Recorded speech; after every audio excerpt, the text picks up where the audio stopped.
Alors, donc, on est arrivé normalement à la deuxième partie du chapitre 5. Donc, si vous vous rappelez, la dernière fois, on a vu l'utilitaire DataPump. Donc, si on peut résumer un peu ce qu'on a vu. Donc, Oracle DataPump, c'est un utilitaire ou un binaire qui permet de faire l'export et l'import donc à partir du serveur base de données Oracle. Donc, EXPDP et IMPDP sont des binaires qui existent dans le dossier bin, donc au niveau de l'emplacement physique du serveur, donc qui permet de lancer un export ou de lancer un import donc des données. Donc, pour ce faire, si vous vous rappelez, on a dit il est nécessaire d'avoir un ensemble de prérequis. Les utilisateurs qui vont lancer l'export ou l'import, ils devraient avoir donc les privilèges EXPDP et IMP Full Database. Donc, ça c'est le privilège d'export et celui-là, c'est le privilège donc d'import. Un utilisateur qui a déjà le rôle DBA, il a implicitement donc les privilèges d'import et d'export. De plus, donc, qu'est-ce qu'il est aussi obligatoire pour lancer un export et un import, hein? Qu'est-ce qu'il faut faire, hein? Qu'est-ce qu'il nous faut aussi?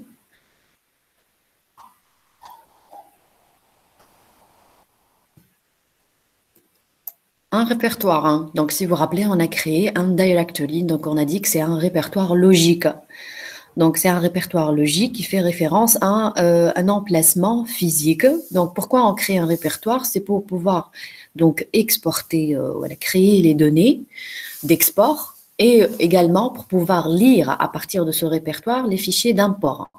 Donc, un répertoire, il est essentiel pour l'opération d'export et d'import. Donc, il ne suffit pas de créer juste le répertoire, il faut donner aux utilisateurs concernés donc le droit de lire et d'écrire au niveau de ce répertoire.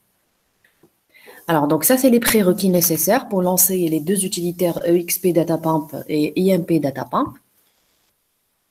Les modes d'export et d'import, donc on peut faire un export et import complet, c'est-à-dire de toute la base de données. Donc, il suffit juste d'écrire le nom de la commande et taper entrée sans aucun paramètre. Il va lancer un full export. Donc, si on veut faire un export d'un schéma bien spécifique, donc il faut se connecter avec l'utilisateur en spécifiant bien sûr qu'est-ce qu'il faut exporter. Est-ce que les métadatas seulement, les datas seulement ou les deux via le paramètre content. On peut exporter un objet bien spécifique, donc il faut ajouter le paramètre tables. Et on peut également ajouter, voilà, exporter ou importer un table space en ajoutant donc le paramètre table space. Donc ça, c'est les modes d'export et d'import. Alors, les fichiers qui peuvent être générés, si vous vous rappelez, on a dit on peut générer un fichier SQL lors de l'import. Sinon, le fichier le plus important, c'est le fichier dump qui contient les données exportées ou la structure logique également.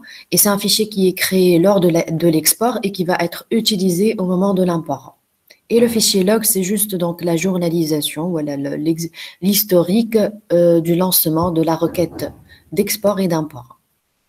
Donc, il y a les trois fichiers qui peuvent être générés par DataPump. Alors, donc les étapes qu'on a fait déjà au niveau de notre TP, si on peut vérifier. Donc, on a créé les utilisateurs, on leur a donné les privilèges.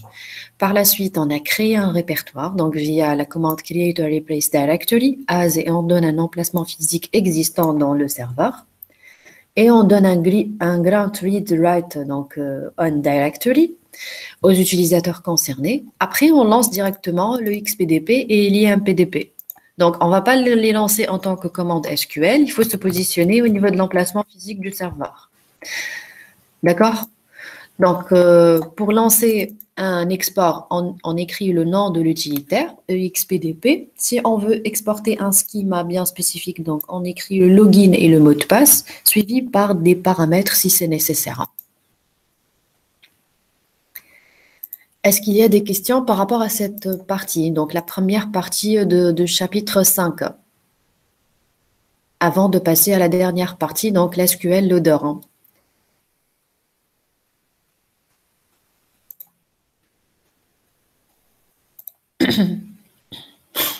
Des questions?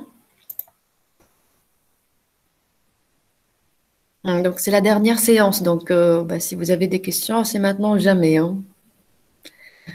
Bah, sinon, bien sûr, je reste disponible, hein. Donc, si vous avez des interrogations au moment de la révision, avant l'examen, vous pouvez m'envoyer toujours votre question par mail ou vous vous trouvez ou bien sûr, je serai dans mon bureau, bien sûr. Ben, c'est bon, on passe à la deuxième partie.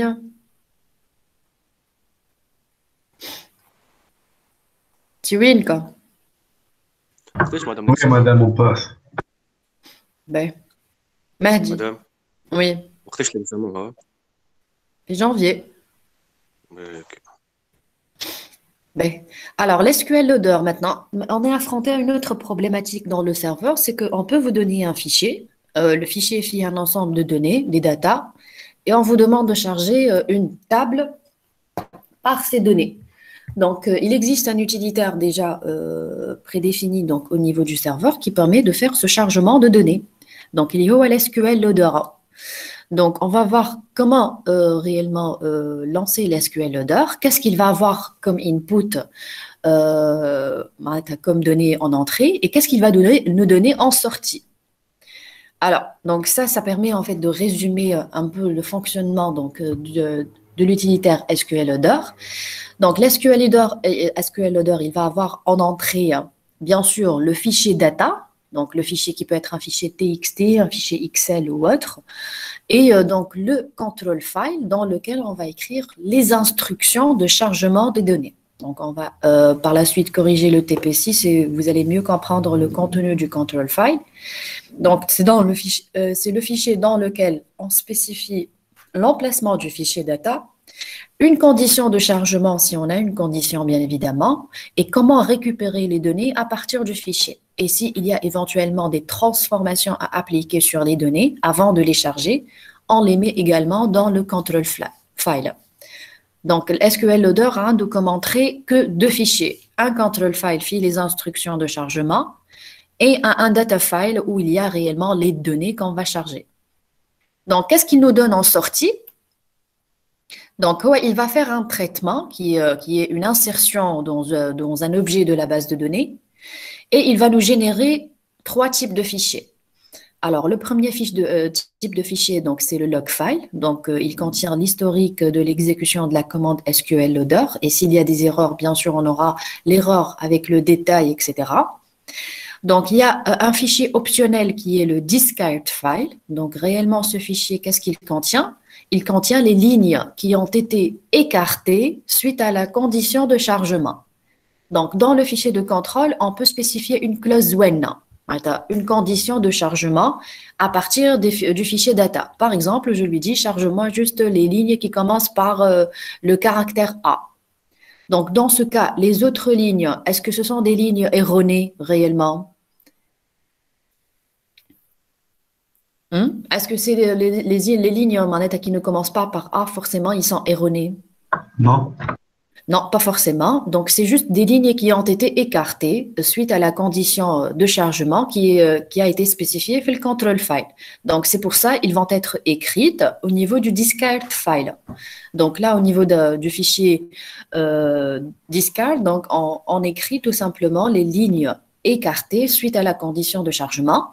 Maintenant, on peut avoir des lignes qui ne répondent pas réellement à la structure logique de la table, ou elle qui ne vérifie pas une contrainte d'intégrité. Donc, par exemple, je vais faire une insertion dans la table employé avec une matricule d'employé déjà existante. Et la matricule, elle contient une contrainte d'intégrité clé primaire. Donc, la ligne, forcément, elle va être rejetée au moment de l'insertion. Donc, dans ce cas où elle va être écrite, dans un fichier small bad file. Donc, le fichier bad file, qu'est-ce qu'il contient? Il contient plutôt les lignes qui ont été rejetées suite au traitement du fichier SQL Loader ou suite à une contrainte d'intégrité qui n'a pas été respectée au moment donc de l'insertion de la requête, voilà, de la ligne. Donc, ça, c'est les trois types de fichiers générés par l'SQL Loader. Un log file pour l'historique de la requête, un discard file où il y a les lignes écartées, un bad file où il y a les lignes qui ont été rejetées. Bien sûr, en plus du traitement qu'il va faire, il y a l'insertion dans l'objet bien spécifique. On peut faire une insertion dans voilà, plusieurs tables en même temps, hein. Des questions?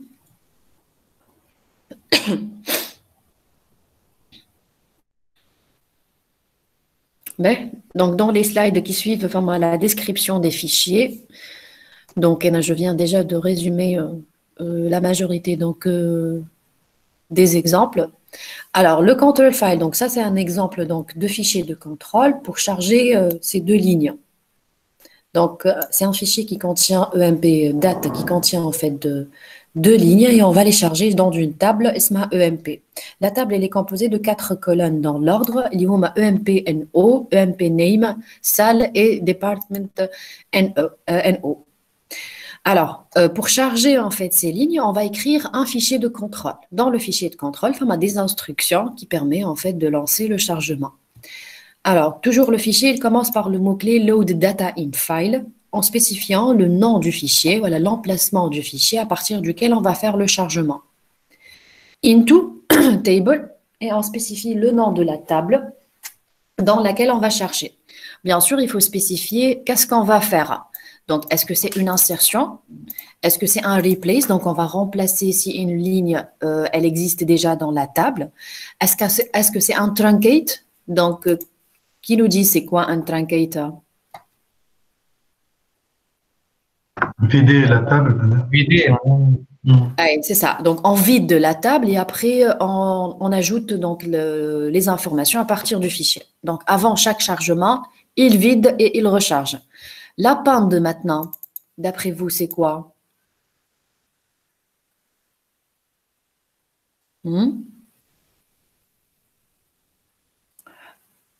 Donc, l'append, il va ajouter, c'est-à-dire, donc si la table, elle contient des données, et on va les ajouter en fait à la fin, on écrit append, d'accord? Donc, si la table, elle est vide, on écrit directement un insert. Donc, ça dépend en fait du contenu de la table. Alors, maintenant, il faut voir la structure du fichier de données. Comment il est présenté, comment les données sont présentées. Donc là, si on remarque, les valeurs en fait des colonnes sont séparées par une virgule.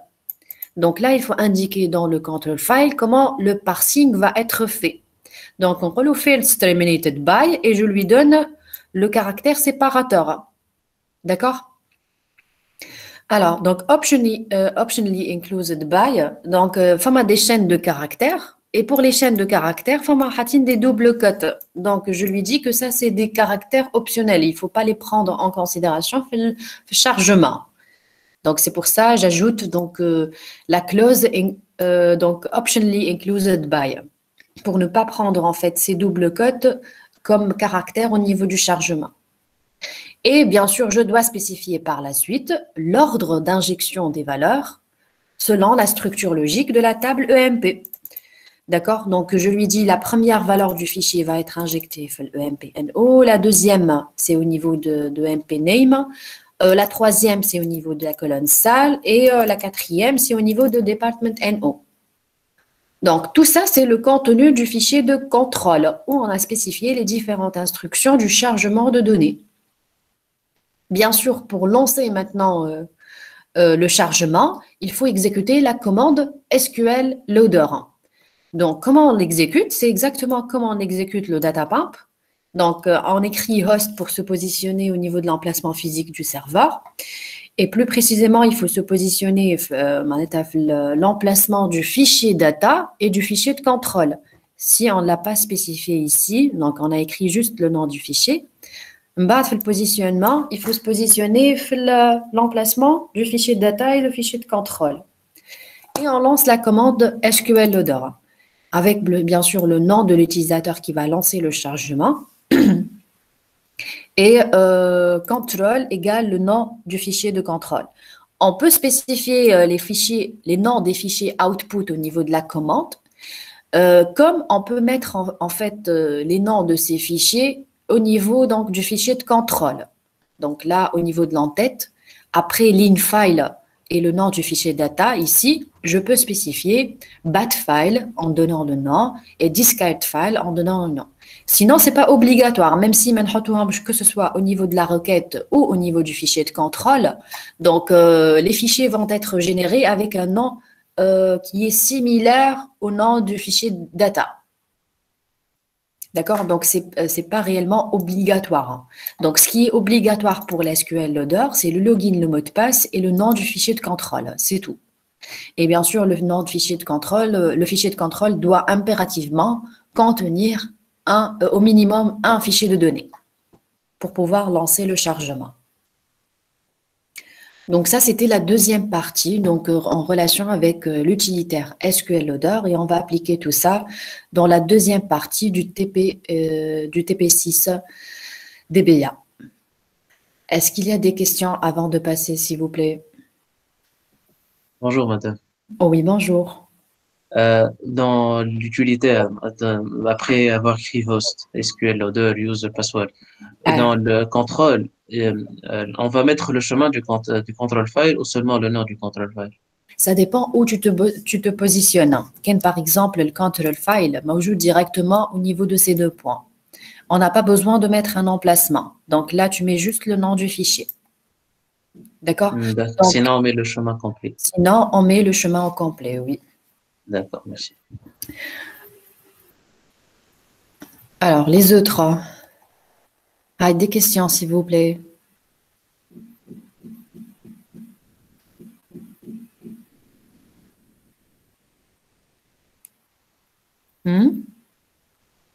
Non? C'est clair?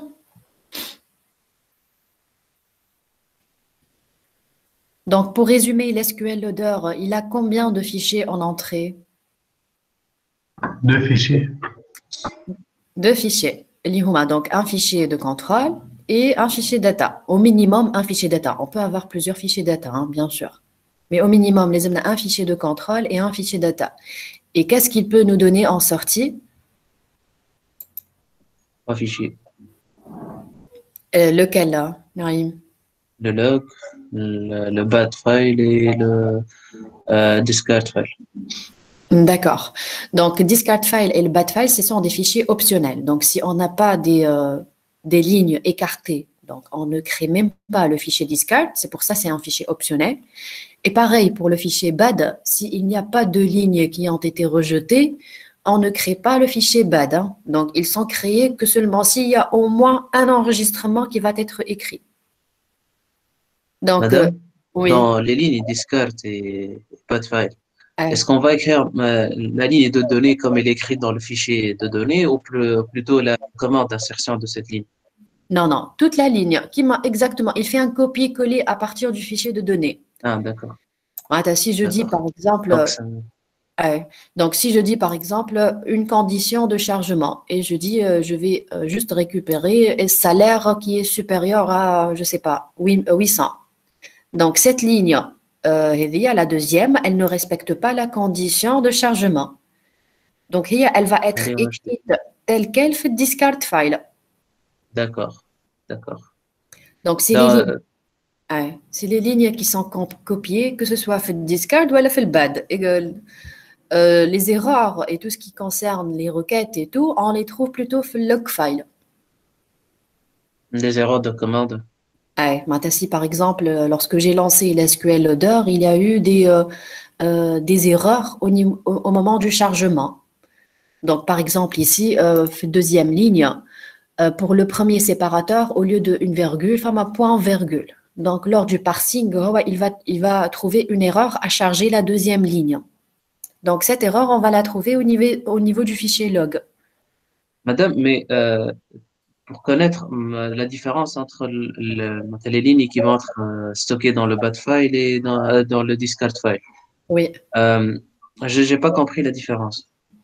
Donc, par exemple, j'ai ce fichier-là. Et je vais faire une condition. On n'a pas une condition, mais je peux ajouter une clause liée à la clause when. C'est une condition de chargement. Je lui dis… Après l'IntoTable table. Après l'IntoTable table. Donc, je spécifie une condition de chargement, un when. Par exemple, Par exemple, je lui dis when, bon, c'est pas évident. Si on suppose que par exemple la deuxième ligne, elle commence par 2. Donc, on dit when 1 égale 2. Donc, il va charger juste les lignes qui commencent par 2.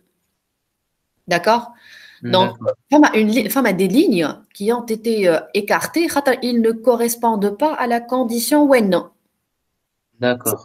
C'est pas forcément des lignes erronées, c'est pas forcément des lignes où il y a un problème de contrainte d'intégrité. Ça peut être des lignes correctement en état, qui peuvent être correctement insérées dans la table. Mais ils ont été écartés par condition when. Donc, ces lignes-là vont être écrites au niveau du discard file. D'accord? D'accord. Donc, pour le bad, par exemple, s'il y a un champ qui ne doit pas être nul et qu'on a entré une valeur nulle, par exemple. Si par exemple, on a un séparateur qui n'est pas correct. Donc là, c'est une ligne qui a été rejetée le traitement. Regardez. On a deux cas. On a deux flèches. Rejected, rejected. Donc, le field processing, lorsque je suis en train de parser le fichier, j'ai trouvé un problème. Par exemple, le séparateur, c'est un séparateur qui n'est pas correct. Mais je n'ai pas trouvé la virgule, j'ai trouvé point virgule, par exemple. Donc, la ligne, elle va être rejetée suite au traitement du parsing. Maintenant, si la ligne, elle est correcte, elle a été, les données ont été récupérées correctement, mais lors de l'insertion, lorsque le serveur va lancer la requête insert, il y a eu une non-vérification d'une contrainte d'intégrité, par exemple. Par exemple, une clé primaire qui n'est pas reçue. Une clé étrangère, une contrainte note nulle, une contrainte unique, une contrainte check. Donc, par rapport à ce problème de contrainte d'intégrité, la ligne aussi, elle est rejetée. Et elle va être aussi écrite dans le bad file. D'accord. Ouais, merci. Sinon, madame, pour insérer un champ nul dans le fichier de données, en crinal ou quoi? Il faut avoir une valeur nulle. Donc, Fiat 500, par exemple, on doit avoir null. D'accord, merci. Ouais. Ben, les autres, avant de passer au TP.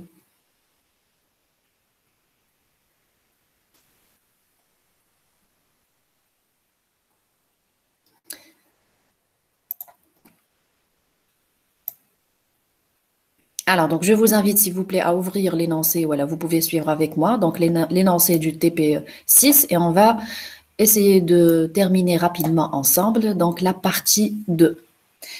Donc, j'ai déjà posté la correction du TP au niveau de votre classroom. Donc, pour l'écriture après des fichiers de contrôle, donc, vous pouvez faire un copier-coller pour faire rapidement. Mais là, on va essayer de les écrire quand même ensemble pour comprendre donc la syntaxe au moins des fichiers de chargement. Alors, donc, je vais terminer dans le même script de la dernière fois.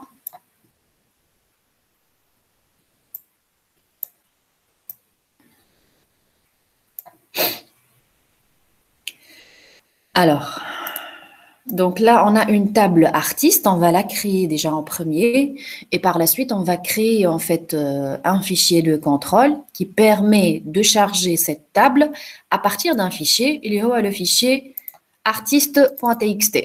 Donc, l'artiste.txt contient 6 lignes, enfin 5 lignes, d'accord? Donc, il y a 5 artistes, il y a des lignes qui commencent par 0 et il y a d'autres lignes qui ne commencent pas par 0. Donc là, si vous regardez au niveau de l'énoncé, il vous dit écrire un fichier de contrôle artiste.ctl qui permet le transfert des différentes données. On parle de ces 5 lignes dans la table artiste et qu'il vous dit les artistes concernés sont ceux qui commencent par 0 seulement. Donc, ce qu'il faut charger réellement, c'est juste les 3 premières lignes. Les autres, ils doivent être écartés suite à la condition de chargement. Donc, on doit les trouver au niveau du fichier discard file. D'accord? Donc, on va essayer de créer ensemble la table en premier et après, on va écrire le contenu de ce fichier de contrôle. Madame, le fichier artiste موجود على الكلاس روم. Voilà, on doit le créer maintenant. Avec l'énoncé du TP. L'énoncé du TP. Lorsque j'ai posté l'énoncé du TP, j'ai donné tous les fichiers nécessaires normalement. Donc, c'était la semaine dernière.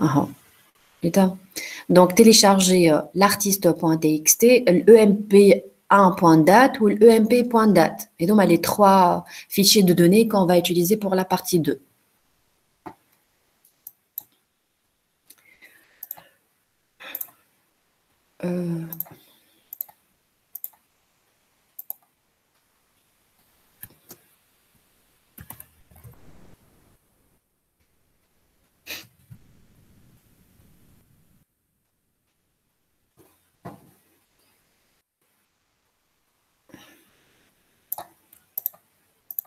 Alors, donc, la première étape, on va créer la table artiste.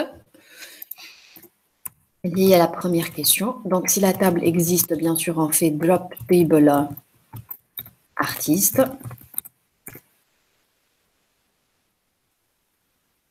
Alors, donc, je vais vérifier comment je l'ai créé.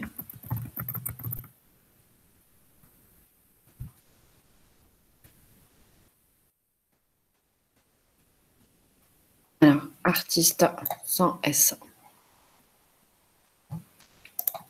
Alors, et après, je vais la recréer. Donc, create table artiste.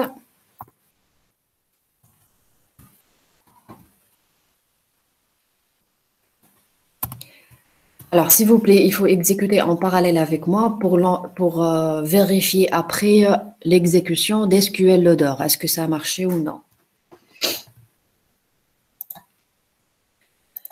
Alors, table artiste, de quoi elle est composée? Il vous dit d'un identifiant. Donc, identifiant. Number. Primary key. Non. Batch 30.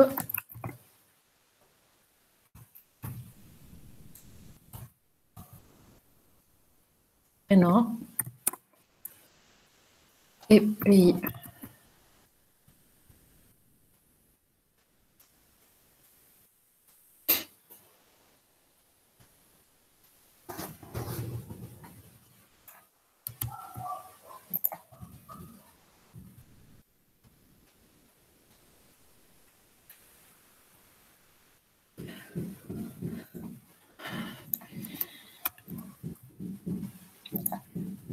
Alors, et par la suite, donc, lancer l'exécution de la requête.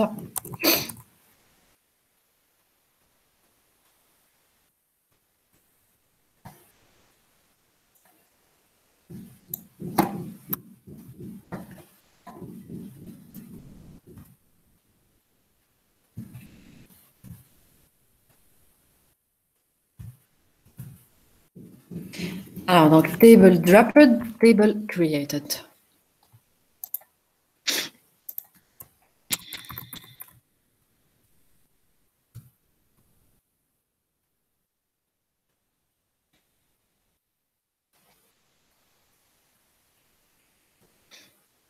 C'est bon, Maya? Hamd Salah. Oui, madame. Ben. Les filles, وينكم؟ عبير، داليا، أمل. معك مدام.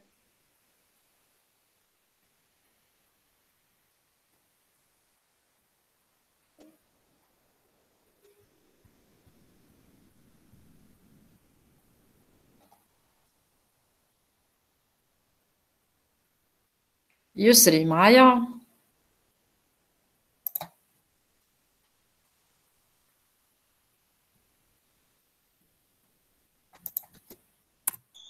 Oui, oui, madame. Madame Table, on l'a créé avec 6DB. Hein. Il vaut mieux avec HR. Hein. Et là, je suis connectée normalement à HR. Je veux dire. Oui, HR.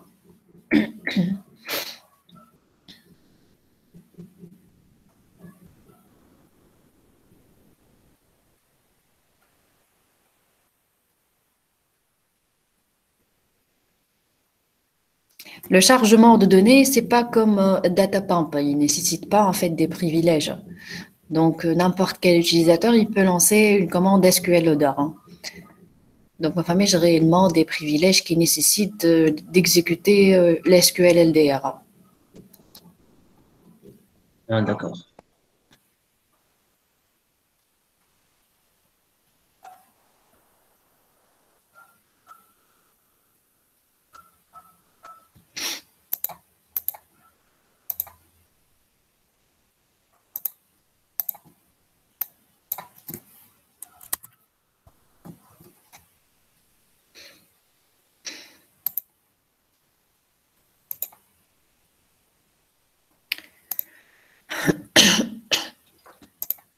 Alors, donc là, on va créer le fichier artiste.ctl. Alors, donc, vous pouvez, dans le même emplacement, faire donc un nouveau fichier, document texte, et on va l'enregistrer, comme on le fait script, sous artiste, sous le nom donc artiste.ctl.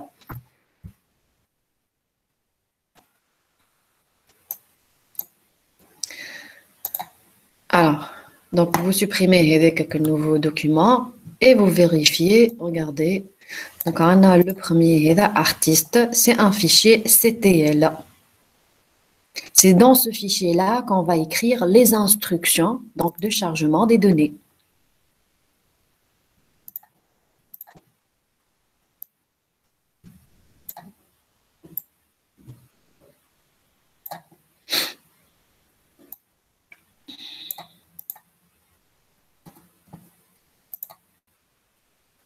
Alors, hein, donc il faut regarder bien sûr la structure du fichier. Donc, le fichier, comment il est présenté, comment les données sont présentées. Alors, qu'est-ce qu'on remarque? Donc, séparateur, c'est quoi? C'est une virgule également. C'est tout. Donc, là, on a les 4 valeurs. Donc, table artiste interne a 4 colonnes, à savoir l'identifiant, nom, pays, prénom et pays. Donc, on va injecter les valeurs dans l'ordre et l'identifiant. Donc, ça, c'est le nom, et ça, c'est le prénom, et ça, c'est le pays. Après, il vous dit il faut faire une condition de chargement. Donc, juste les lignes qu'on va récupérer, c'est les lignes qui commencent par 0. Donc, on va l'écrire, fait la condition when. Alors, hein? Alors, on commence par écrire quoi? Donc, dis-moi, c'est le mot-clé, Manitas, il est le même hein, pour tous les fichiers de contrôle. Load data in file et on donne le nom du fichier, donc data. Donc, load data in file. Écrivez en parallèle, s'il vous plaît, avec moi le fichier. Après, on va l'exécuter avec la commande SQL Loader hein, pour vérifier le chargement.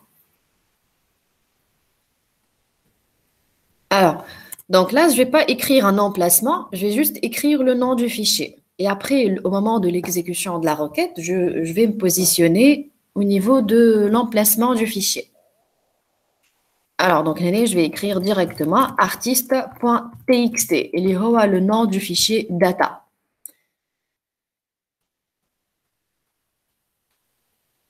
Alors, par la suite, donc, je peux spécifier, si vous voulez, les noms des fichiers batfile, discard file, pour ne pas être obligé de les écrire dans la commande. Donc, je peux les écrire ici. Donc, je fais batfile et je lui donne un nom, comme Samueli artiste.bat, par exemple. Discard file également. Donc, on le nomme également artiste.pc. Alors, la table, elle est vide, donc on peut faire un insert ou un append, donc c'est pareil. Donc, je peux faire insert into table et j'écris le nom de la table artiste. Alors, et là, je vais écrire la condition when. Alors, qui nous donne la condition?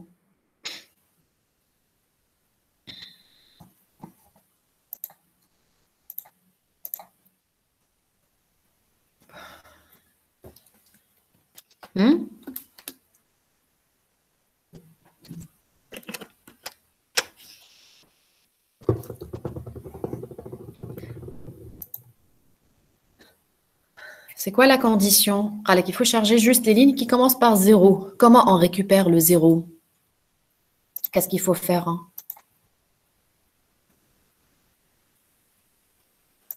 Il faut récupérer Écrire le nom.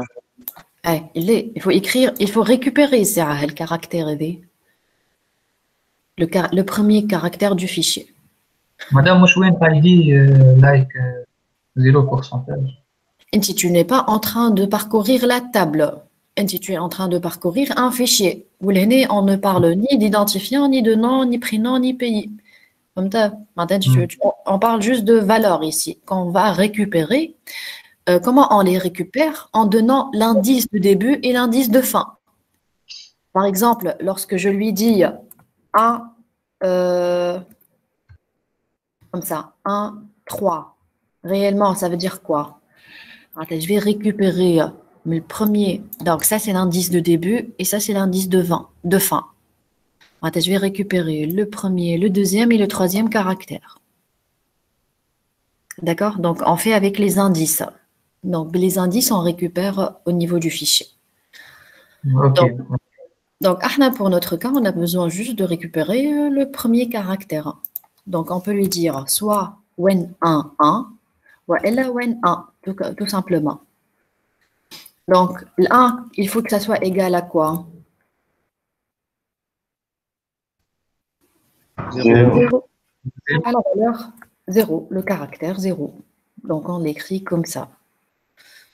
D'accord? Donc, on peut vous donner donc, plusieurs conditions différentes. Hein. Donc, pas forcément sur le premier caractère. On peut vous donner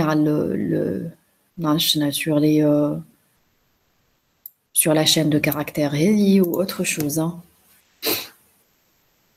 Donc, si c'était sur, par exemple, le premier caractère, donc ici, donc il fallait, par exemple, faire 1, 2, 3, 4, 4, 4.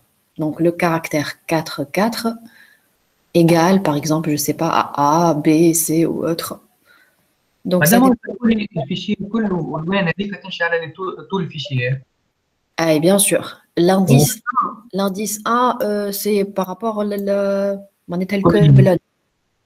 Colonne et bien sûr les lignes. Et il va répéter, c'est une itération. Il va répéter le traitement pour chacune des lignes. وكان حب مثلا ليني معينة معناتها مش طول ليني. Tu fixes les lignes. اي الليني الفلانية نحطوا فيها كده نعملوا عليها حاجة. Je ne sais pas. C'est vrai.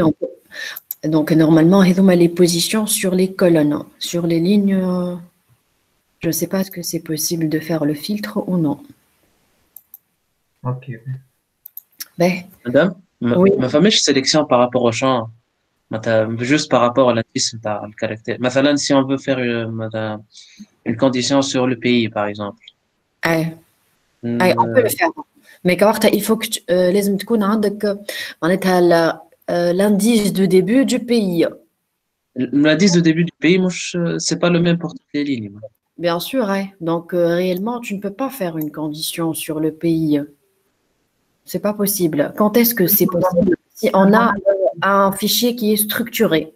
Qui m'arrive par exemple, emp.dat, ça c'est un fichier qui est structuré. Il n'y a pas de séparateur, mais les champs, ils ont la même longueur. Donc, dans ce cas de figure, on peut faire des conditions sur les attributs, sur le contenu des attributs. Mais là, c'est pas possible. Alors, c'est dynamique en fait. D'accord. Il n'y a pas un indice pour donner le dernier caractère de la ligne. On ne met pas un nombre exact, mais on veut dire c'est jusqu'à la fin de la ligne. Il n'y a pas. On récupère le dernier caractère, c'est ça? Par exemple du troisième caractère jusqu'à la fin jusqu'au dernier caractère, mais on ne connaît pas l'indice du dernier caractère. Personnellement, je ne l'ai pas testé, mais c'est sûr que peut-être on peut utiliser l'inf. L'inf, elle est reconnue fichier de contrôle. Tous les fichiers, toutes les fonctions monolignes, les fonctions upper, lower, on peut les utiliser au niveau du fichier de contrôle. Donc peut-être c'est possible d'utiliser le l'inf. Donc, D'accord, ici, au lieu de donner un indice, on donne l'inf. d'accord. Ouais. Merci. Alors, ben, donc, qu'est-ce qu'il faut donner après? مدام Oui, dis-moi. مدام نجموش نلوجوا على الفيرجول الثالثة مثلا. La troisième virgule.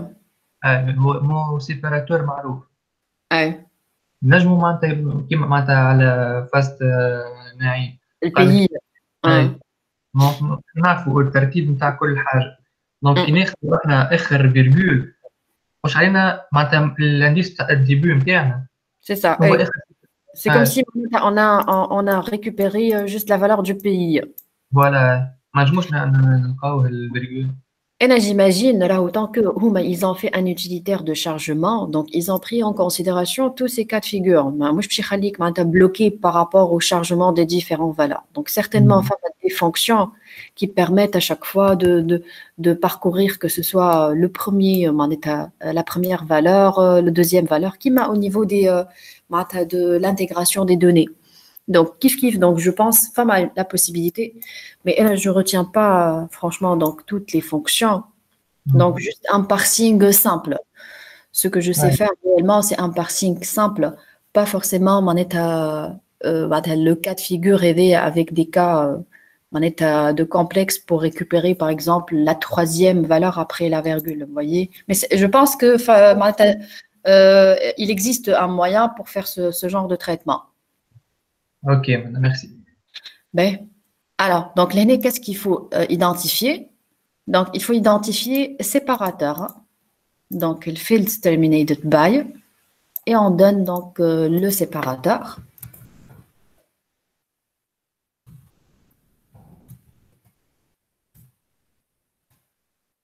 Field terminated by.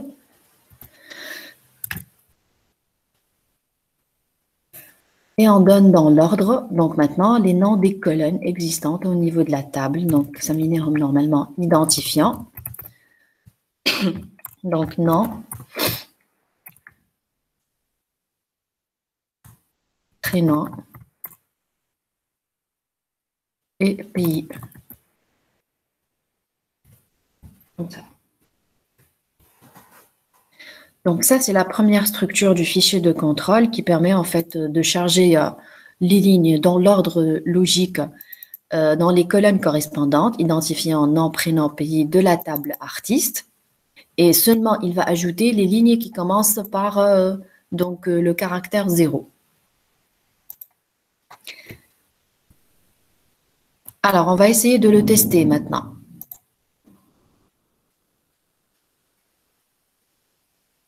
Alors, si vous n'avez pas encore terminé, je vous fais la correction. Hein. Donc, je vous ai donné le contenu des fichiers de contrôle. Donc, vous pouvez le récupérer et le mettre directement dans le fichier artiste.ctl. Alors, qu'est-ce qu'il nous reste à faire, Tao?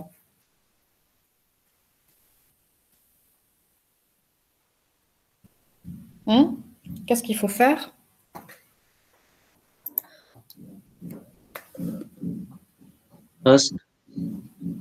Host pour se positionner, oui, fait l'emplacement physique et après on lance la commande SQL Loader.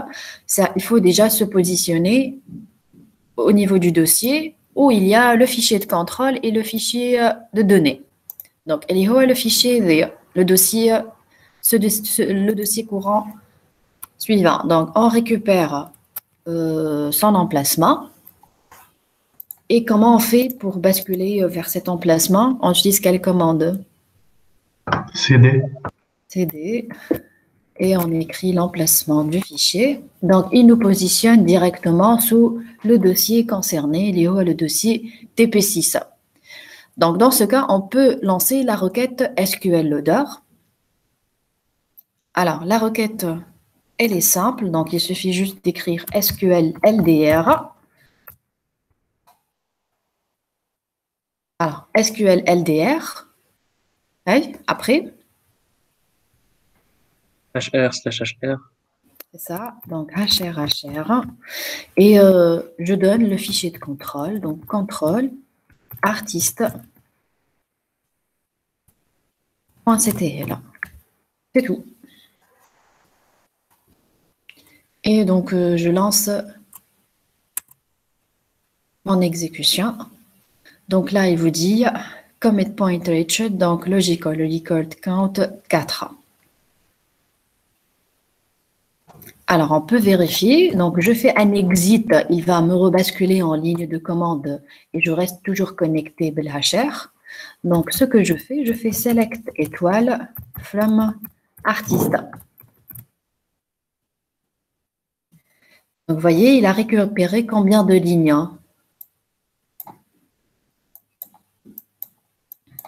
Attends. 3 lignes. 3, 01 ou 02 ou 04, comme on l'a vu au niveau, le fichier. Il est là. Donc, vous voyez, 1, 2 et 4. C'est les 3 premières lignes qui commencent par 0. Bien sûr, 0, étant donné que c'est un nombre, il ne va pas être affiché.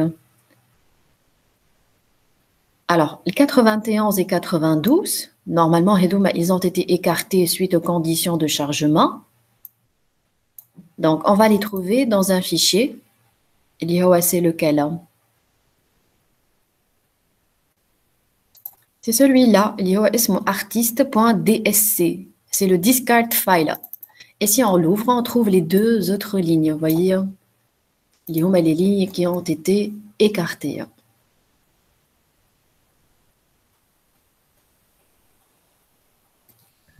Maintenant, في الفيشير كنترول على خرج 4. كيف؟ في الفيشير كنترول كيف اكزيكوتينا الفيشير خرجنا 4 ولا 3؟ 3 lignes. Là, je vais le count étoile ici. 1, 2 et 4. Moi, je 3 comme identifiant. اش معناتها لوجيكال ريكورد كاونت؟ هذايا. Donc, c'est normalement le nombre d'enregistrements qu'il a lu. On peut ouvrir, regardez, le fichier... oui, non. V, c'est le fichier log. Alors là, qu'est-ce qu'il nous décrit?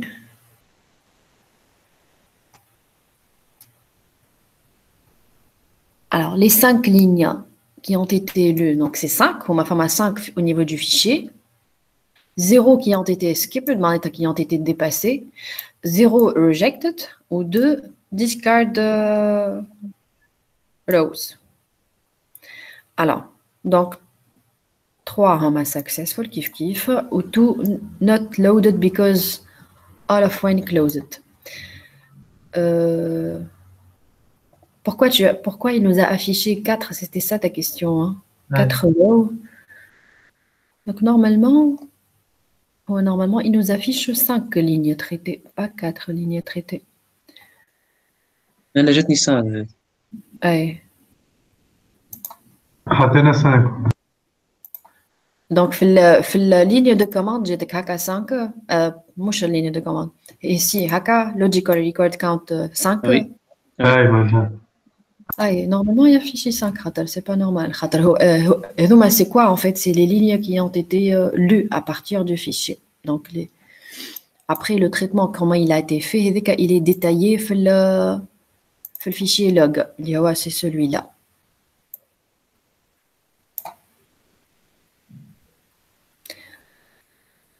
مادام احنا الارتيست سي تي ال والارتيست تي اكس تي نفس الشيء مكتوب فيهم. لا artiste txt هو الواحد le fichier qui contient les données, les 5 lignes qu'on est en train de parcourir. وسي فيه الكود نتاعها. CTL فيه le code de chargement. Et tu as eu 4 ou 5 aussi comme les autres? 5. Comme j'ai comme 4, 5, là, j'ai mis 4. Bizarre. Mais oui, il est où le fichier? مادام قلت لك داليا جاتني 4 حتى هي. انت جاتك 4 زادا. Normalement ici qui manque. Bon, je vais essayer de réexécuter. Mais je vais faire un delete from artiste.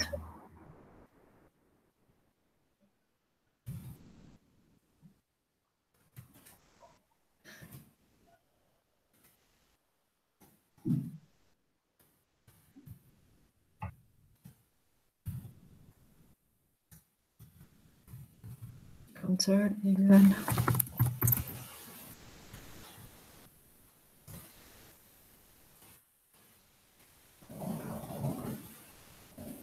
Bon, l'aîné, il n'a pas accepté l'insert à la table, elle n'est pas vide. Bon, j'ai fait un delete, mais j'ai pas fait un commit. Et les a gardés, les lignes. Donc, il faut faire un commit avant. Pourquoi je vous dis il faut faire un commit? C'est pour valider. C'est pour valider les manipulations de données. Au moins, c'est l'occasion pour savoir la différence entre insert et append. Donc, il n'accepte pas de faire un insert comme option dans le fichier de chargement si la table, elle contient déjà des lignes. Donc, il faut faire un append.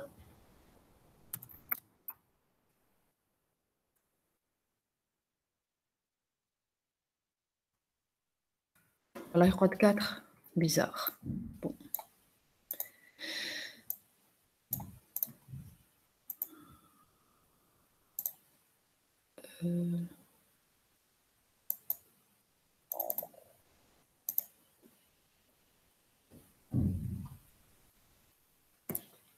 Bon. Donc, l'important, c'est le nombre de lignes chargées. C'est logical, je ne sais pas pourquoi ça affiche comme ça.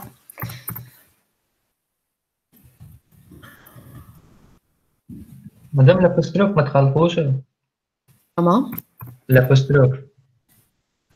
Peut-être c'est un encodage, mais la ligne, il a chargé. S'il y a eu un problème, il n'aurait pas chargé la ligne. La ligne, elle est chargée, donc il a chargé les 3 lignes. Et les filles ont déjà, il n'y a pas un problème de chargement. Et les deux autres lignes, il les a écrites dans discard file. Donc, on a le même traitement. Donc, on devrait avoir tous 5. Les 5 lignes ont été traitées correctement. 2 lignes écartées ou 3 lignes chargées. Non. Tout le monde a eu le discard file. Hein? Donc, si vous remarquez, ma famille, c'est le bat file. Donc, le bat file, il n'a pas été généré. Vous voyez? Donc, pourquoi? Parce qu'il n'y a aucune ligne qui a été écartée, rejetée plutôt, suite à une condition d'intégrité. Voilà, une contrainte d'intégrité. Donc, c'est pour ça qu'il n'y a pas eu le besoin de créer le bat file. Donc, ce sont des fichiers optionnels. Donc, ils ne sont créés que seulement s'il y a au minimum un enregistrement qu'on va stocker au niveau de ces fichiers.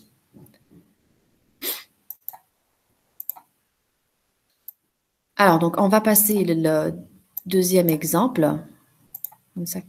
Artiste. Qui n'a pas eu de chargement par contre? Il y a une problématique. Tous ceux qui ont exécuté ont eu le chargement. Oui, madame. D'accord. Alors, donc là, on va faire un autre fichier. omp.ctl, donc qui permet de charger une table, c'est la table Modified Data.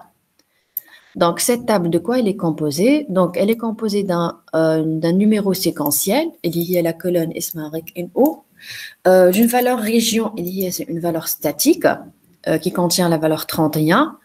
Load date, il y a c'est la date de chargement, donc la date système. Data 1, on va la récupérer à partir du fichier. Et il y a donc, c'est la première valeur numérique, il vous dit, donc les 5 premiers caractères.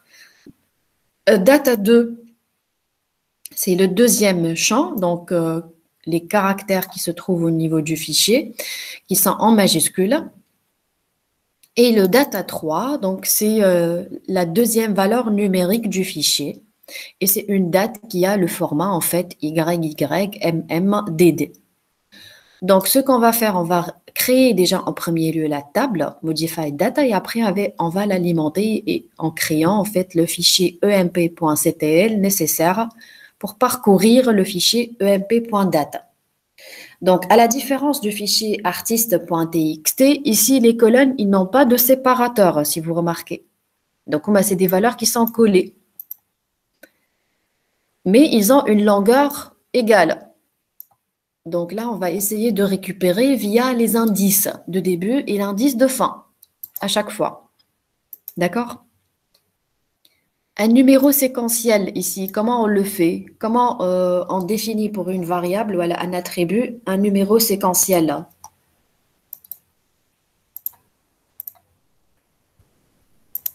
On crée une séquence.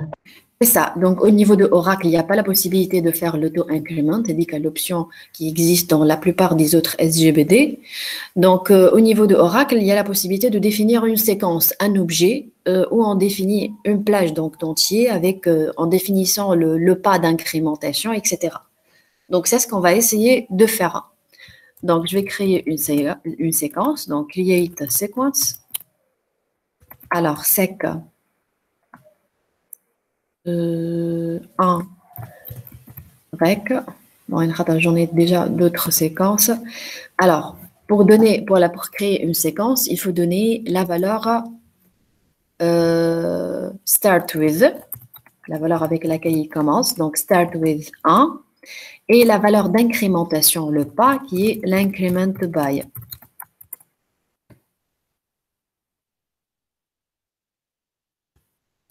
Alors, par la suite, je vais créer en fait la table, il y a la table modified data.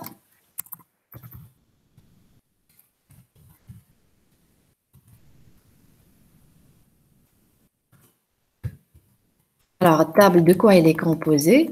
Donc, on a les colonnes rec and o. Il y a, c'est un integer, primary key.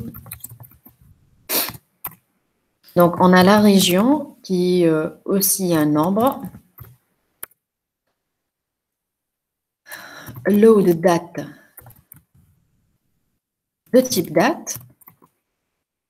Data 1 de type number. Donc, data 2, c'est un varchar. Et data 3, c'est également une date.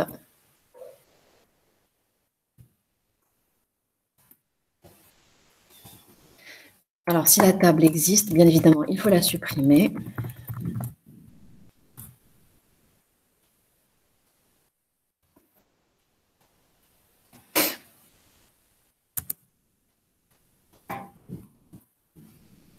Et on lance la création donc, de la séquence et la suppression, la création de la table. Alors, vous vous rappelez comment on utilise une séquence?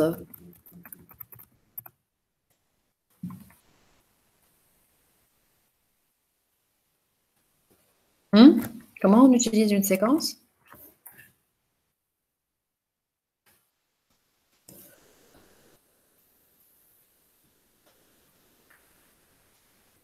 C'est bon, vous les avez oubliés. Comment on utilise une séquence? Comment la séquence produit des valeurs?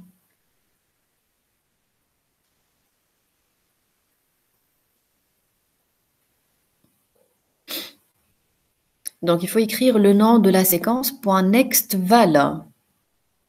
Et on écrit le nom de la séquence .curval pour récupérer la dernière valeur récupérée, voilà, générée par la séquence.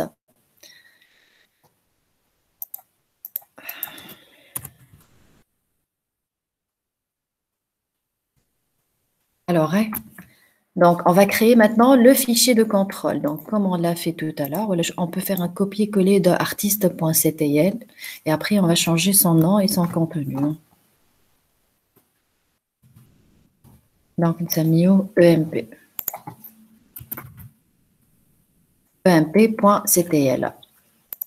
Alors, j'ouvre par la même occasion l'EMP.date. Donc, ça, c'est le contenu qui existe au niveau de l'énoncé. Et donc, les deux lignes du fichier EMP.date qu'on va parcourir. Alors, et ça, c'est le fichier de contrôle qu'on va éditer.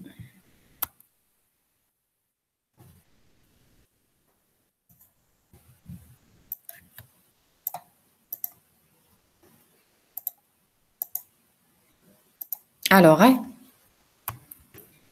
c'est bon? Vous me suivez, s'il vous plaît?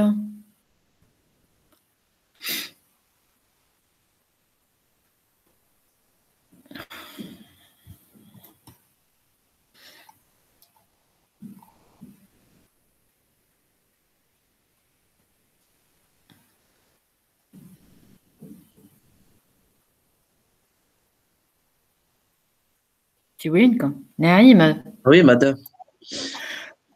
وينكم؟ لقيتو Allez, load data. باهي دونك لو مدام جابوا فيك جيبو فيني باش بالتشات وي وي اه باهي وين là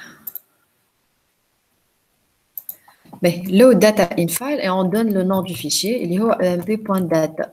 Donc pareil, hein, comme tout à l'heure, on se positionnera à l'emplacement du fichier et on lancera directement l'SQL loader. Ah, SQL et on, file. kiff. Donc, bat file, mp.bat, discrete file,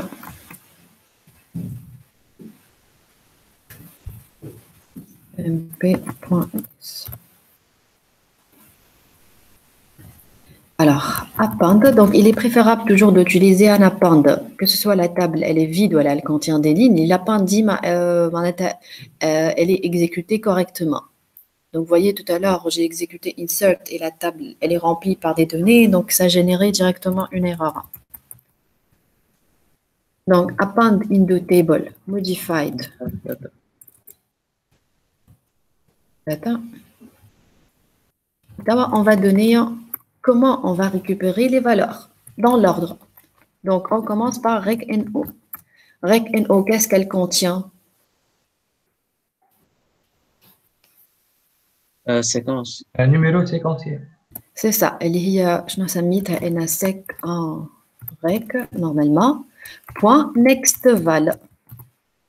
Comme ça. Donc, on va donner la valeur produite par la séquence. Donc, il y a... on me dit qu'un numéro séquentiel, mais il n'a pas réellement donné quelque chose de spécifique. On suppose que c'est une séquence classique qui commence de 1, 2, 3, 4, 5. Ok. Donc, s'il a spécifié, bien sûr, qu'à la définition de la séquence, elle change. Donc, start with, on donne la valeur du début. Le mean value, on donne également la valeur mean. Start with, dit, c'est le pas. Donc, s'il a donné un pas différent, il faut spécifier l'increment back, etc. Ok. Ben, la région, il vous dit que c'est une constante. Donc, on écrit le mot-clé constant et on donne la valeur de séquence, de la constante.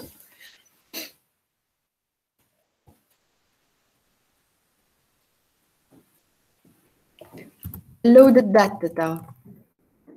Qu'est-ce qu'elle contient? Date de changement. La date courante. Donc, si vous rappelez comment on insère une date. Mais avec quelle fonction? Today. Le toDate, c'est ça. Donc, toDate, sysdate. Et on lui donne le format souhaité. Donc, DD, par exemple, MM4Y.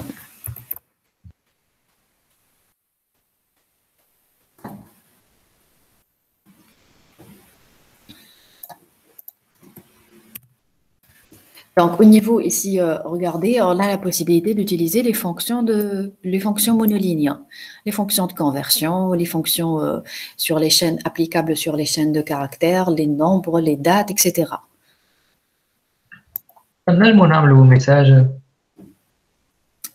Une chaîne, Manéatorst. Qui m'a DBMS. Donc, c'est le contenu, en fait, qui va être écrit sur le colonne. Donc, le contenu, il ne peut être qu'avec un type entier, non? Tu vas faire un message qui va être affiché où? Qui t'exécute le fichier de contrôle, مثلا. Quand tu exécutes بصحيح. كيما عملنا des exceptions ولا raise data application error. C'est pas possible. Alors, l'SQL loader, c'est pas une commande SQL. Si c'était une commande SQL, on aurait pu faire par exemple une procédure stockée. Tu fais à l'appel de l'SQL loader et tu fais un traitement de plus, par exemple un affichage. Mais la commande SQL LDR, c'est pas une commande SQL. C'est juste un utilitaire, une application, un binaire qu'on est en train de lancer en lui donnant des paramètres. via le fichier de contrôle. C'est tout. Ok, merci. Donc, l'année, on a utilisé toDate pour pouvoir convertir, voilà, insérer plutôt une date avec le format bien spécifique. Data 1 maintenant, on va la récupérer à partir du fichier. Comment on la récupère, hein?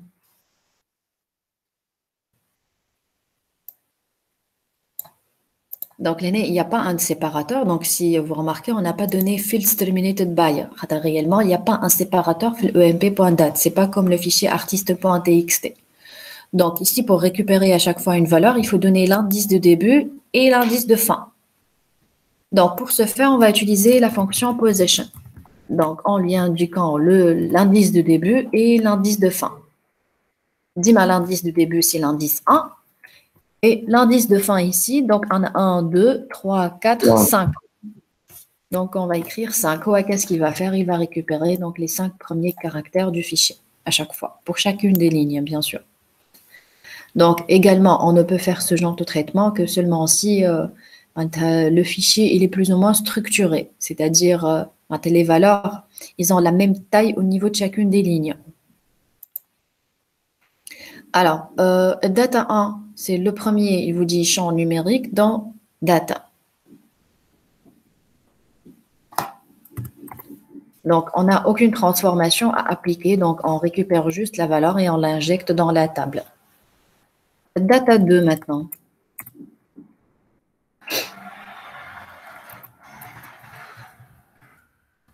Donc, 6, bien sûr, c'est le caractère n plus 1, jusqu'à 7, 8, 9, 10, 11, 12, 13, 14, 15.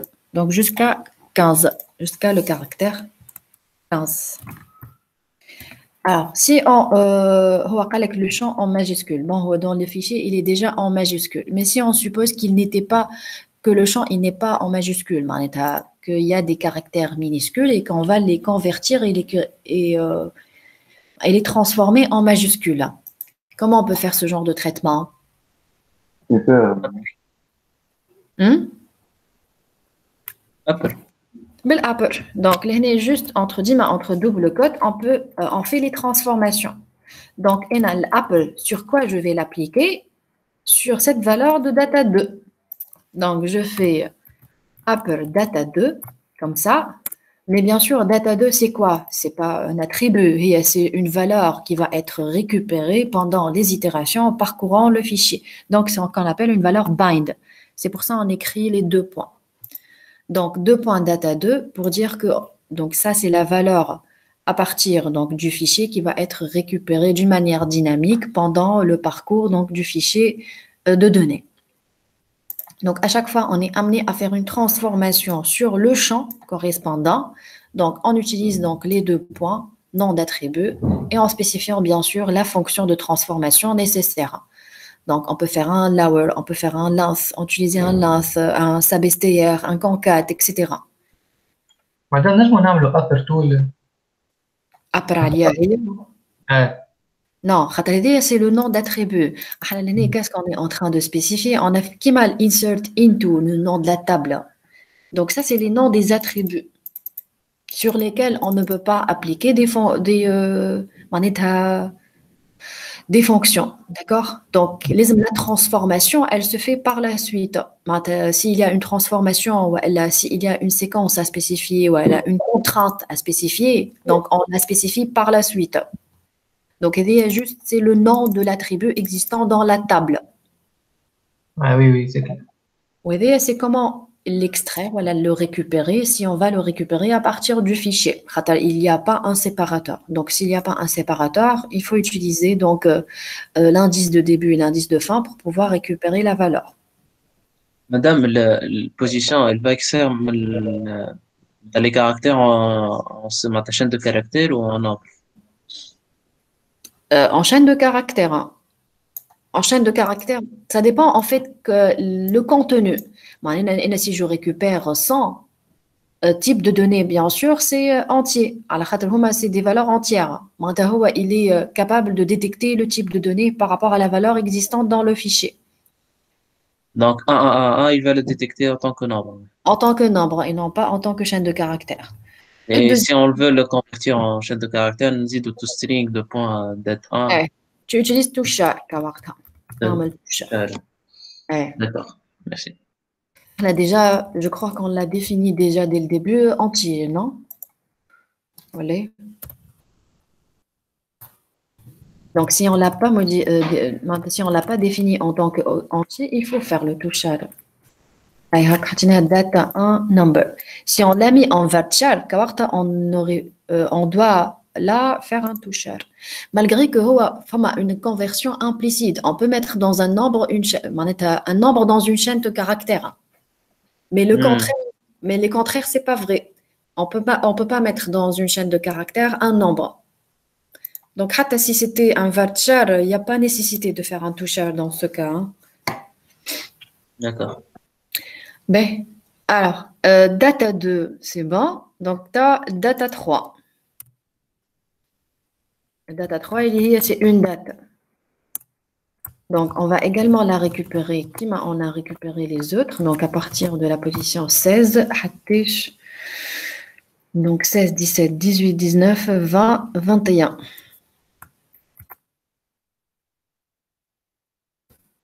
Et on spécifie. Alors, qu'est-ce qu'on va spécifier ici? Date 3, c'est une date. Avec le format suivant, il vous dit, c'est YYMMDD.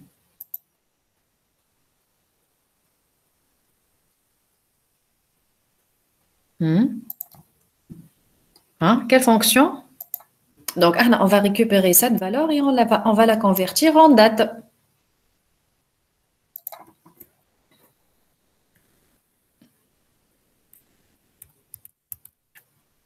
ToDate. Comment on insère une date? Dis-moi, on insère une date, c'est via la fonction ToDate. Donc, celle qu'on va convertir, c'est celle-là, c'est data 3. Donc, on a fait pour le upper, donc on fait data 3 et on spécifie le format selon la date écrite au niveau du fichier. Donc, l'année, on a 2 chiffres pour l'année, donc YY. Après, on a MM sans aucun séparateur, regardez, donc 991201. Donc, YYMMDD.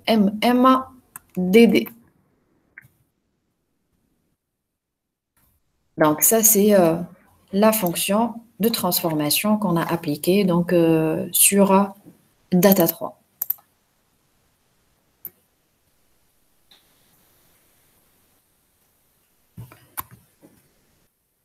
Alors, on va lancer et exécuter tout ça.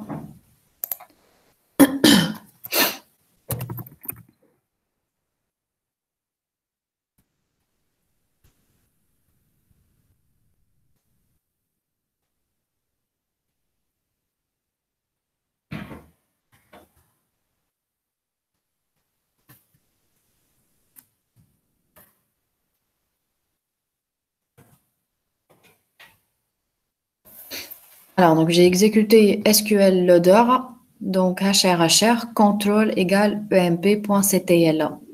Donc, pourquoi je l'ai exécuté comme ça? Au niveau du dossier déjà, on a les fichiers nécessaires. Donc, ici, on a le fichier de contrôle, on a le fichier emp.date, donc qui sont nécessaires pour lancer directement donc l'SQL loader. Alors, on va vérifier le chargement des lignes.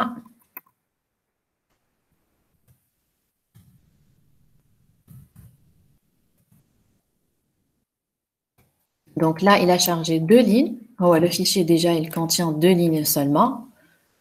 Donc, la première colonne, elle a été alimentée par la séquence. Donc, 1, 2.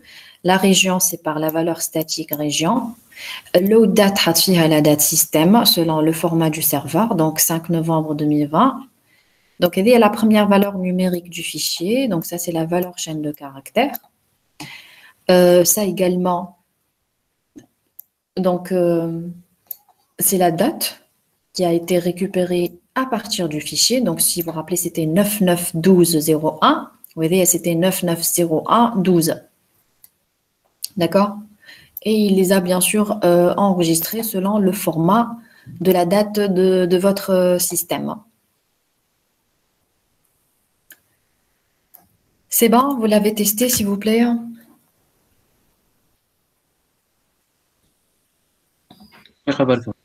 Allez, allez-y. Hein.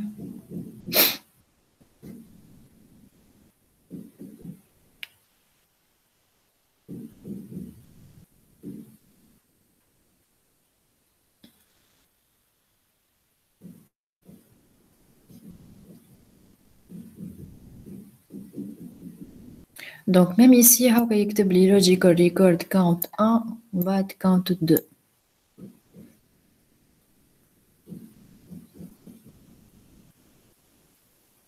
Commit pointer should.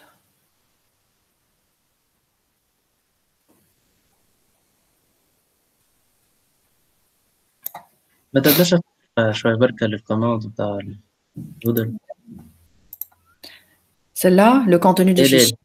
الكوماند Ouais.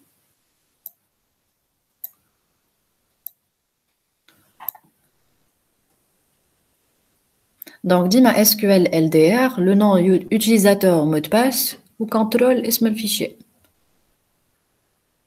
Donc, pas de nécessité d'ajouter d'autres paramètres.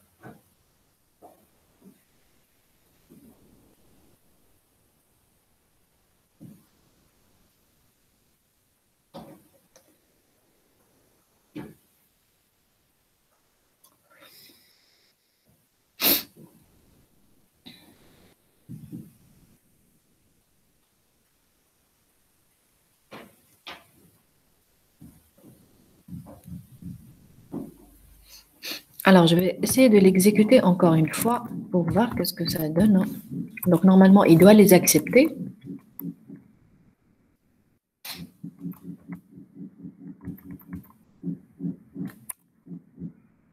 Vous voyez, il les a acceptés. Pourquoi? Alors, on a une clé primaire auto-increment, donc on doit avoir 1, 2, 3, 4.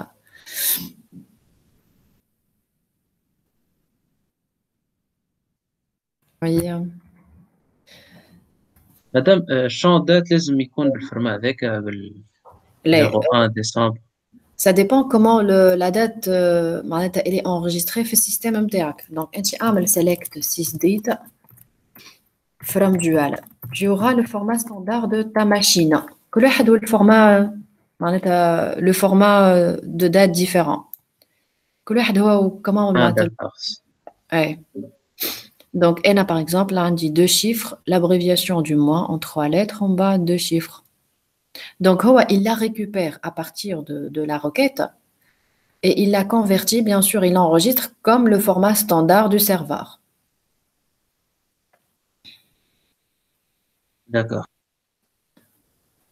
Mais pourquoi c'est important le fichier de spécifier to date et de donner le format? On est en train de lire une chaîne de caractères à partir du fichier et que 991201. Donc, pour comprendre le format relatif à cette chaîne de caractères, on utilise to date. On va convertir une chaîne en date. Et on lui donne le format existant dans le fichier. Ouais. C'est pas le format avec lequel on va l'écrire. Non. Merci. B. C'est bon, ils sont chargés les lignes? Oui.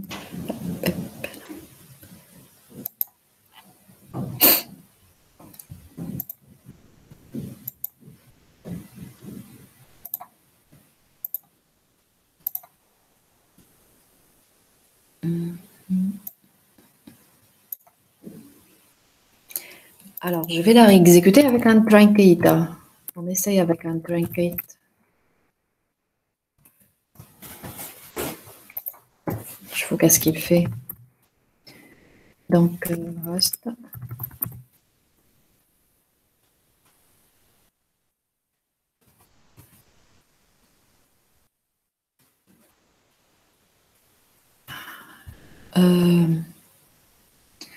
Truncate bleu.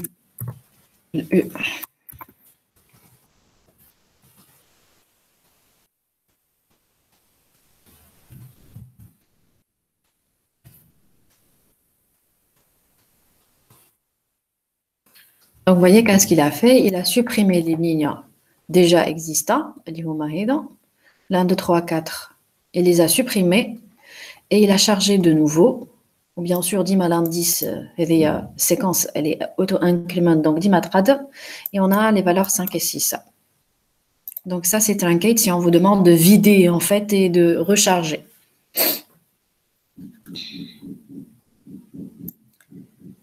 L'insert, si elle est déjà vide. L'insert, elle ne marche que seulement si la table vide. Sinon, on peut utiliser toujours par précaution l'append. Donc, l'append, elle marche même si la table elle est vide ou elle est remplie par des données. D'accord. C'est bon? On termine le dernier exemple.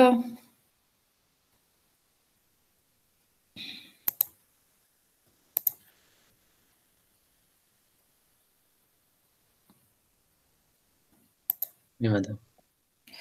Ben, donc là, on va faire un autre fichier emp1.ctl pour charger le fichier emp1.date. Donc ça, c'est les valeurs qui existent dans le fichier emp1.date. Donc c'est toujours des valeurs qui ne sont pas séparées par, qui ne contient pas un séparateur. Donc on va utiliser l'extraction à partir du fichier build position à chaque fois. Et là, à la différence de tout à l'heure, il vous donne une condition de chargement. Donc là, il vous dit on veut charger dans la table EMP les employés dont le nom commence par B. Donc là, vous voyez, c'est possible. C'est pas comme le cas de artiste tout à l'heure. Bon, donc, lorsque votre ami m'a demandé par rapport à pays, si on a une condition sur pays, comment on fait? Donc là, c'est plutôt plus clair. Pourquoi? On a le même indice de début pour les attributs. Donc, le nom commence par B et la date d'embauche, je vous dis, c'est le 12/1/1999. Alors, créer comme on l'a fait pour les autres fichiers. Donc, créer un autre fichier CTL, EMP1.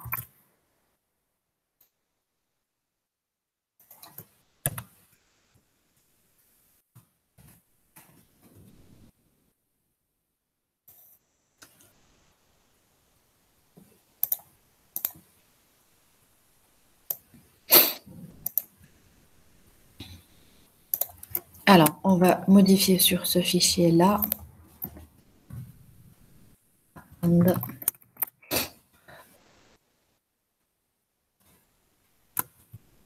Alors, il faut créer auparavant la table.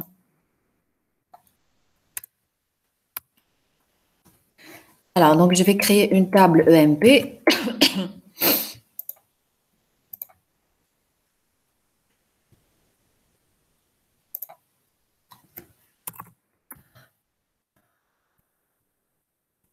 Ce n'est pas la même table, madame. Ah, moi, je suis Abida. Il y a 3 colonnes. Donc, tout à l'heure, on n'a pas fait de table EMP. On a la table artiste Ou modified date. ou modified data. On a inséré dans modified date. Alors qu'on est dans la table EMP. Ah, Donc, d'accord. les employés. Donc, on va juste créer une table de test qui a 3 colonnes. Donc, l'ID, le nom ou date d'embauche. Donc, je fais drop, je crois qu'elle existe. Après, je vais la recréer. Donc, créer table EMP. Donc, il y a un ID. Donc, integer primary key. Alors, non, qui est un varchar. Alors, on va essayer par la suite de tester un cas où il y a une contrainte d'intégrité non vérifiée pour vérifier le fichier BAD. Et date embauche lié de type data.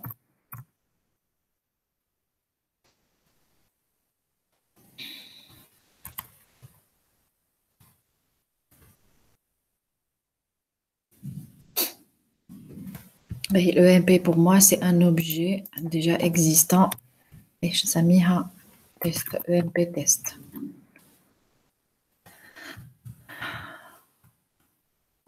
Donc, si c'est un objet qui est existant, mais qui est avec un type différent, ce n'est pas une table.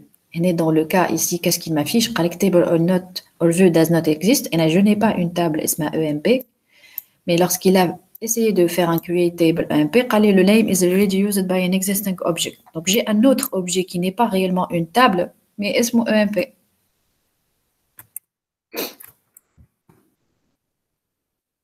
Alors, B. Donc, j'ai créé la table EMP test composée de 3 colonnes, un identifiant, donc les primaires, un nom et une date d'embauche. Et là, on va essayer donc d'écrire le fichier de contrôle qui va nous permettre d'alimenter cette table en donnant une condition sur le nom. Alors qu'il faut juste charger le nom qui commence par B, ou logiquement, on va juste la deuxième ligne qui correspond à la condition. Les autres, ils vont être écartés suite à la condition de chargement. Donc, ils vont être écrits sur le fichier discard file.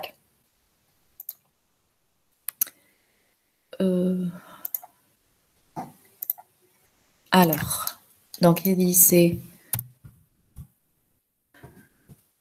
EMP test. Alors, on ajoute le when qui nous donne la condition when.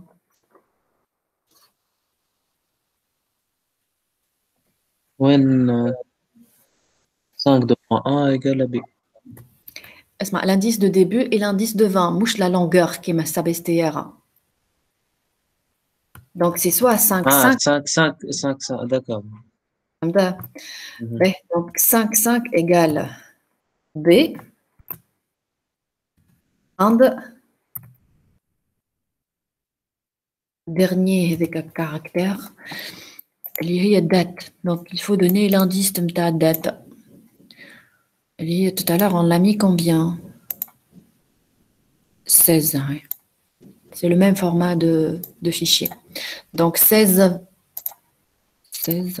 1, 2, 3, 4, 5, 6, 7, 8, 9, 10, 11, 12, 13, 14, 15. 15, 16, 17, 18, 19, 20. Donc, c'est 15, 20. Vérifie. Normalement, 15, 20.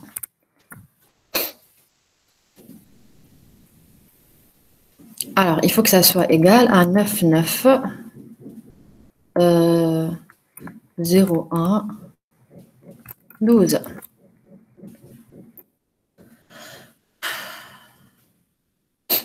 Après, donc, on va écrire les noms des attributs de la table. On a ID.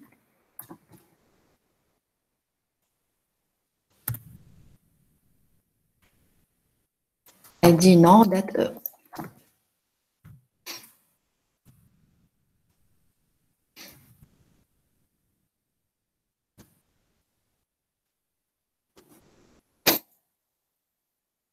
Alors, l'ID.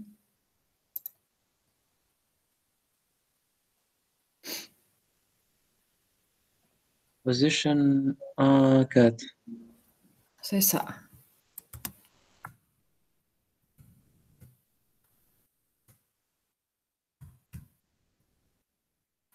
Non, donc position 5 normalement. 14. Ouais, attache le 14. On va donc on a position. Logiquement, qui m'a le ouais, non, 20. Est-ce qu'on a des fonctions, des conversions à faire? La date. Date. Donc, on fait to date. Donc, deux points date E. Et on donne le format selon celle qui est écrite dans le fichier. Donc, on a YY, MMDD.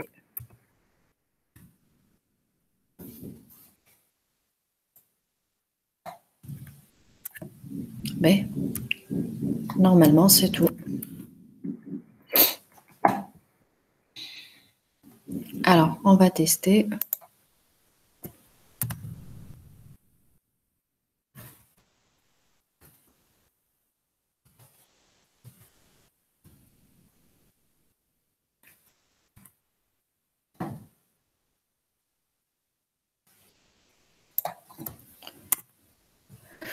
Alors, Je vérifie au niveau de la table.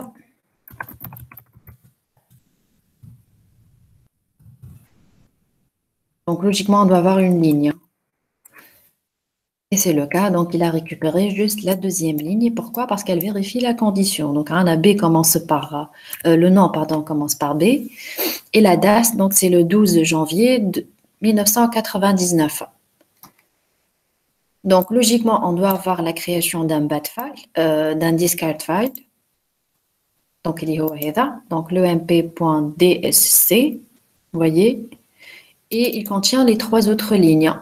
Il y a les lignes qui ne vérifient pas la condition.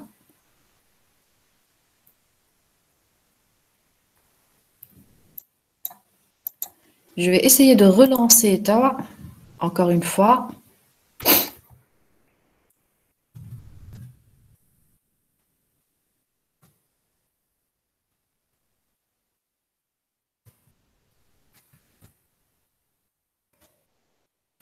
Et je vérifie. Qu'est-ce qui s'est passé? Donc, il y a encore une seule ligne, vous voyez. Mais à la différence, normalement, de tout à l'heure, il y a un autre fichier qui a été créé. Il y a le .bat fichier. Donc, qu'est-ce qu'il contient? Il contient encore cette ligne. Donc, pourquoi il l'a ajouté ici, encore une fois? Pourquoi il l'a ajouté dans le bat file? Contrainte clé primaire non vérifiée. C'est ça. Donc, il a essayé de réinsérer la même ligne. Donc, il a trouvé que l'identifiant 222 existe déjà dans la table. Donc, ça générait une erreur d'intégrité. C'est pour ça que la table a été rejetée. Donc, elle a été rejetée. Elle a écrit dans un fichier bat file qui a été créé. D'accord? Madame, Oui. si lui, par exemple, elle a une erreur d'intégrité et elle n'est pas acceptée, on a discard ou pas dans le même temps. Elle sera écrite dans les deux fichiers ou dans un seul. Mais dans les deux cas, il fait le traitement de la when, le close when avant. Ah, d'accord. Donc, elle va être écartée, soit écartée. Si elle correspond plutôt à la condition d'écartement. Donc, je vais directement faire discard file. Discard file, d'accord. Les autres, s'il vous plaît, vous avez testé? Qui a des erreurs?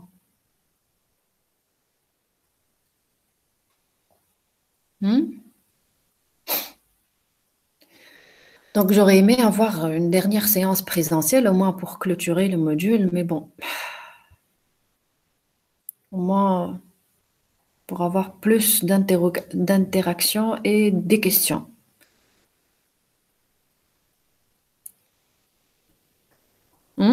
Pas de questions?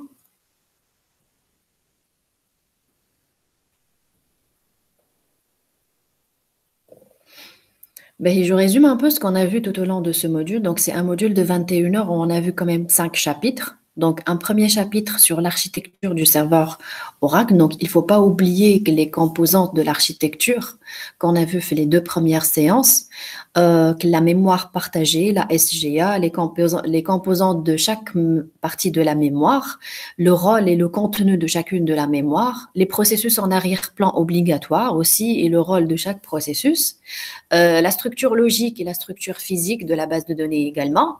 Donc, vous pouvez avoir des questions au niveau de votre examen sur ces notions d'ordre théorique.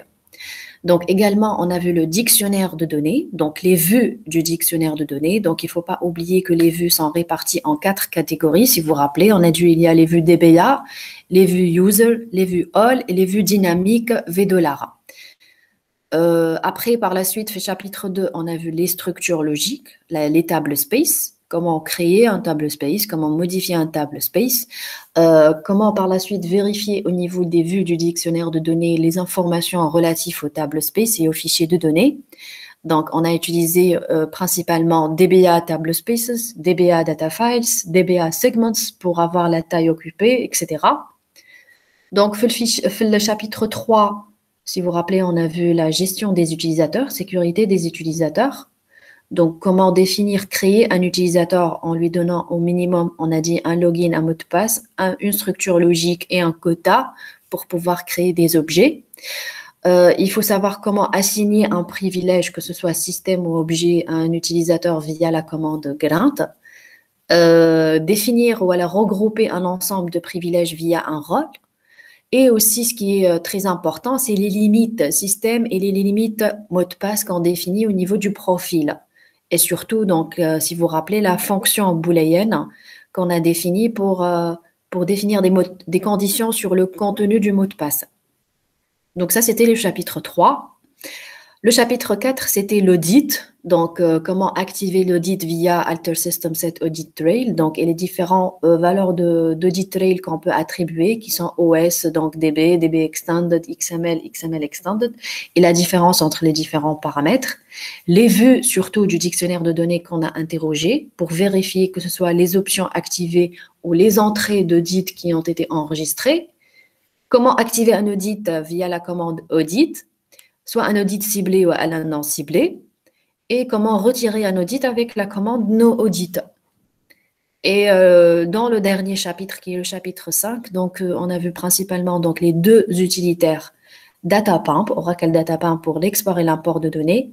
Donc, il faut savoir comment exporter tout un schéma, voilà, une partie de schéma ou un objet en metadata ou en data ou en metadata plus data, et comment faire l'import, que ce soit d'un schéma X vers le schéma X ou là d'un schéma X vers un schéma Y, en ajoutant la clause remap schema. Et donc, la dernière partie qu'on a vue aujourd'hui, c'est l'SQL Loader, donc comment charger des données plat via, donc, dans une structure, voilà, un objet du serveur, en spécifiant bien sûr les conditions de chargement dans les fichiers de contrôle. Donc ça, c'est les acquis d'apprentissage donc, de tout le module administration base de données. Donc je souligne quand même que c'était un module qu'on enseignait avant à 42 heures, donc avec une charge horaire de 42 heures. Donc est-ce que vous estimez que 21 heures, c'était le suffisant pour ce module ou non? Donc, je vais juste avoir votre avis. Oui, c'est suffisant, madame 21. Allez, donc, c'est vrai que chaque séance, on a des nouvelles notions, mais si on arrive à faire correctement les TP et tout, donc je pense, c'est ce que j'ai dit déjà à la direction des études depuis l'année dernière, donc 21 heures, donc c'est assez suffisant si on sait comment souligner les différents objectifs du module. اي مادام ما صعيبش تفكر نتاع اول تي في توا كنساني ما نفكرش ما وقتها نفكر روحي كنت فهمت. Amel, je te garantis, si c'est aussi 42 heures, tu vas aussi également oublier le premier TP. Ça, c'est pas par rapport à la charge. C'est pas par rapport à la charge et c'est pas par rapport au module. Donc, on oublie malheureusement vite. Mais c'est sûr que là, lorsque tu vas refaire le TP, tu vas te rendre compte que quand même, tu n'as pas forcément tout oublié. Donc, il y a des informations qui restent au niveau de la mémoire et que tu te rappelles rapidement. Oui, Inch'Allah. Est-ce qu'il y a des questions, s'il vous plaît? Donc, normalement, donc, je vais vous poster des examens, des anciens examens, au moins pour s'inspirer par rapport au contenu. Je vais voir si éventuellement j'ai des corrections écrites, donc je vous mettrai des corrections. Sinon, n'hésitez pas de revenir vers moi quand vous avez des interrogations en faisant la correction des examens. C'est écrit ou c'est toujours, c'est sûr et certain en Arnim que cette année, même si Femme a des examens qui se passaient avant en pratique, c'est à 90% que ça va être écrit cette année. Mais déjà, DBA, ça fait longtemps qu'on le fait en écrit. D'accord. Donc, il va être aussi écrit cette année. Donc, maintenant, la forme, c'est mon état à 80%, ça va être un QCM. Au moins, c'est plus facile pour vous déjà, mon état pour faire l'examen que d'écrire, imaginez, mon état, tout type de requête. Du premier chapitre jusqu'au chapitre 5. Donc, ce n'est pas évident quand même. Oui. Merci, madame. Yati comme ça. Donc, et de ma part, j'ai terminé. Donc, je vous souhaite bonne continuation pour le reste de l'année. et peut-être à une prochaine occasion. Merci. Merci à vous. Merci. Sama. Meslema, au revoir.